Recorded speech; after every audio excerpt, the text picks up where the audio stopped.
Mag alas 12 na guys ng gabi, ng madaling araw actually. So lalabas pa kami ng asawa ko kasi nga kakaayos lang ng sasakyan. So iikot lang namin. Actually na ano siya, parang namatay yung battery niya, so hindi na siya mabuksan. So ngayon lang ulit pinaayos namin kasi matagal na namin siyang hindi ginagamit kasi nga yung sasakyan na ito is hindi siya plate number dito sa city kung saan kami nakatira. So na plate number nito is nasa province nila. So ngayon iikot lang kami. O diba, yung driver ko. Yeah. So iikot lang namin siya para manginit yung sasakyan. Diba? So mag-seatbelt tayo. Forgot to wear seatbelt from where you need to do. Sobrang lamig naman. It's so cold naman ay. So sabi niya kasi nito dati is itatry ko din daw itong i-drive. So kaso lang sabi ko sobrang laki, hindi ko kaya, sa liit ko ba naman. So hindi ko kaya siyang i-drive. So actually ibabalik namin tong sasakyan na to kasi ano siya, hindi din namin to magagamit sa city na ito kasi ano na siya, naguhuli sila ng sasakyan na hindi ng sasakyan na hindi ka plate number dito ba. It's okay. Hindi ka plate number dito. So yung plate number nito kasi is province nila. So nag-ano kami dati nung para makuha lang tong sasakyan na to is nagbiyahe kami ng 4 days. More than 4 days yung biyahe namin. Para lang makuha to para dalhin dito sa city. Pero kaso lang ito nga yung problema kasi hindi na pwede siya gamitin dito. So kailangan may babayaran pa kaming road tax yata. Ito road tax na sinasabi ng asawa ko para lang mabiyahe ito dito around Bangalore. Kasi sa ngayon nasa Bangalore kami. O, diba? Hindi pa na nakakalibutan ng asawa ko mag-drive, no? Kasi sobrang hirap talagang i-drive itong sasakyan na ito kasi malaki siya. So hindi siya easy.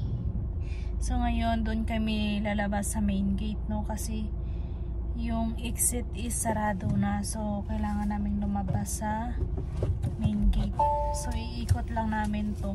Actually hindi naman na matraffic, okay lang kasi madaling araw na siya. So bukas is Friday. So okay lang kasi wala namang office yung asawa ko, sa bahay lang siya magtatrabaho. So let's go. Ibang iba talaga guys kapag gabi na dito sa India, no? Kasi around 9 or 10 kasi nagsasara na yung mga shop nila dito, no? So nagsisig-uwian na sila. So mag alas 12 naman, so maganda pala pag lumabas kapag alas 12 na ng madaling araw, no? Kasi wala talagang kataong tao. So parang province style din siya, diba? Pero city to siya guys. City tong area na to. Pero yung backside kasi namin is parang village siya. Kaya dito kami dumadaan. Kaya yung style dito or yung makikita nyo is wala talagang katao-tao at saka tahimik. Tsaka meron din namang mga motor na dumadaan, mga kotse, pero konti lang. So malapit na nga kami dito sa gate ng aming apartment. So dito na area is lubak-lubak talaga siya kasi sira nga yung kalsada nila, lalo na kapag dinaanan ng mga truck na nagde-deliver ng mga tubig.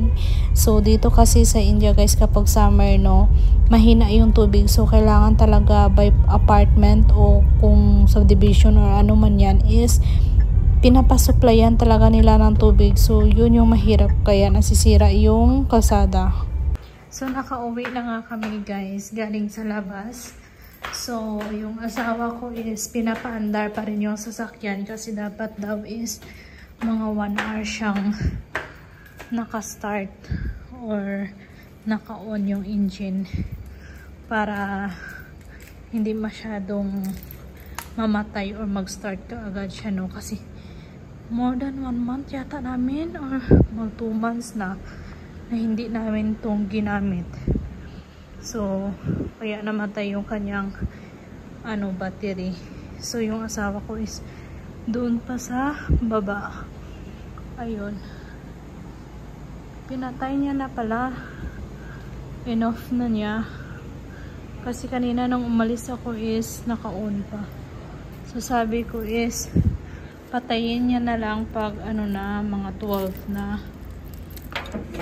So nakauwi na kami.